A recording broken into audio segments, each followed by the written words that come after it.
नमस्कार गाईज, मी भारती राहुल चिमणे आणि माझ्या यूट्यूब चॅनलवरती तुमचं पुन्हा एकदा स्वागत आहे. तर 15 दिवसापूर्वी मी एक ब्लॉग टाकला होता. त्याच्यानंतर हा माझा आता दुसरा ब्लॉग आहे आणि या ब्लॉगमध्ये मी तुम्हाला माझ्याबद्दल काही सांगू इच्छिते. मी तुम्हाला सांगितलं होतं की मी हॉटेल साई छत्र या ठिकाणी कामाला आहे आणि माझे हजबंडही तिथेच कामाला आहेत. पण मी तुम्हाला नंबर 3 म्हणजे याच्या पुढच्या ब्लॉगमध्ये तुम्हाला हॉटेल साई छत्र आणि आम्ही काय काम करतो ते नक्की दाखवल. तर आज मी तुम्हाला माझ्याबद्दल काही सांगू इच्छिते. माझ्याबद्दल म्हणजे 7-8 वर्ष झाली आमचं लग्न झालं होतं म्हणजे लव्ह मॅरेज झालं आहे आमचं. आणि माझे हजबंड राहुल चिमणे हे हॉटेलवर कामाला आहेत. ते साई छत्र या ठिकाणी वेटरचं काम करतात आणि आम्हाला 4 वर्षाचा मुलगाही आहे. माझ्या मुलाचं नाव सिद्धार्थ राहुल चिमणे आहे. तर आमचं लग्न हे लव्ह मॅरेज झालेलं आहे आणि तेही पळून झालं आहे. ते कशा परिस्थितीमध्ये झालं आहे हे तुम्हाला मी आज सांगू इच्छिते. तर माझे 10वीचे पेपर संपल्यानंतर मी जेव्हा माझ्या आत्याच्या गावाला गेले होते त्या ठिकाणी माझी आणि राहुलची ओळख झाली होती.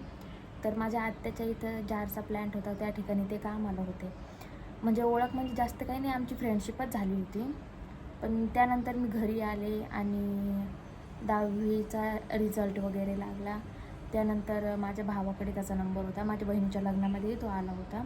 त्यावेळेस माझ्या भावाकडनं त्याने नंबर घेतला होता आणि असं बोलता बोलता आमची मैत्री वाढली आणि मैत्रीनंतर आमचं प्रेमही झालं. तर आम्ही म्हणजे पळून वगैरे लग्न करायचं असा काही आमचा प्लॅन नव्हताच. पण काही परिस्थितीमुळं आमचं पळून लग्न झालं आणि ते आम्हाला करावं लागलं. कारण मी ज्यावेळेस माझ्या घरच्यांना, माझ्या आजीला, चुलता चुलती यांना सांगितलं किंवा ह्यांना बाहेरून कुठून कळलं की माझं एका मुलासोबत लफडं आहे, तर मग तो मुलगा चांगला आहे का गावामध्ये ठीक आहे, त्याच्या आई किंवा वडिलांबद्दल काही लोक वाईट विचार करतात किंवा ते थोडंसं वाईट वागलेले असतील, त्यामुळे ते माझ्या नवऱ्याला दोष देत होते.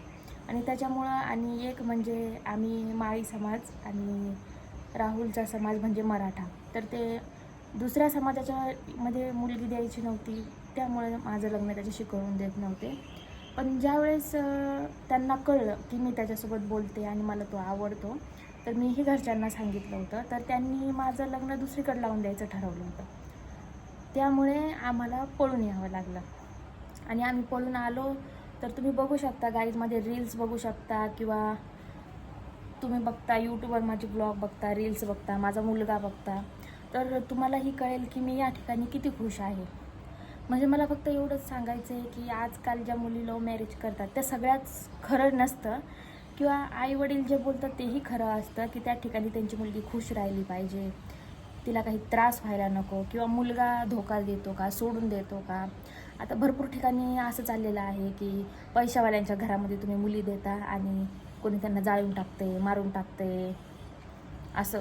आणि जास्त लांब नाही म्हणजे आमच्या गावामध्येच माझी एक मैत्रीण आहे, तर तिचंही लव्ह मॅरेज केलं होतं. तिलाही एक 9 महिन्याचा मुलगा होता. तर तिच्यासोबतही तिच्या परिवाराने असंच केलं.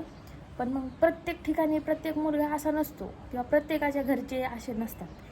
कारण माझा नवरा मला खूप जीव लावतो आणि माझे सासरवाडीचे लोक ही मला खूप सपोर्ट करतात.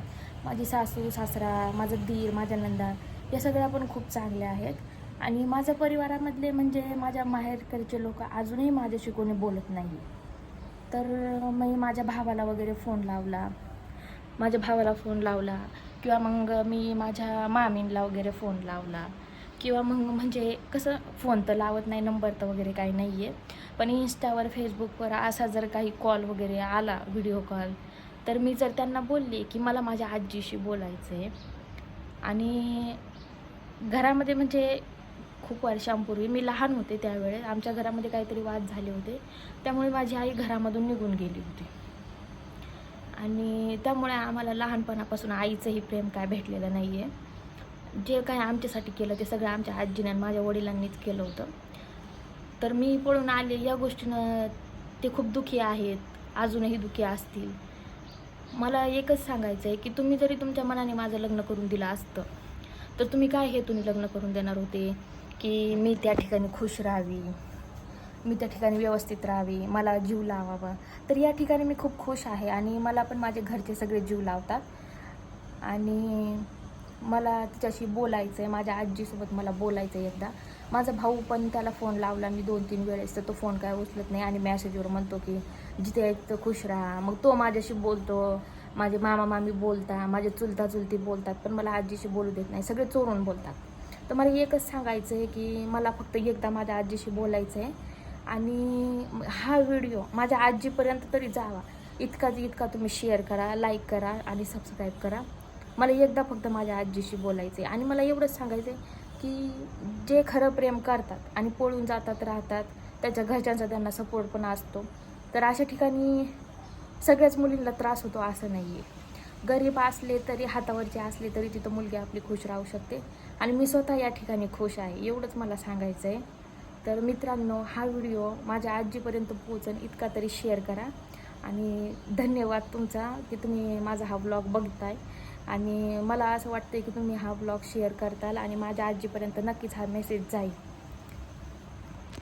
धन्यवाद मित्रांनो.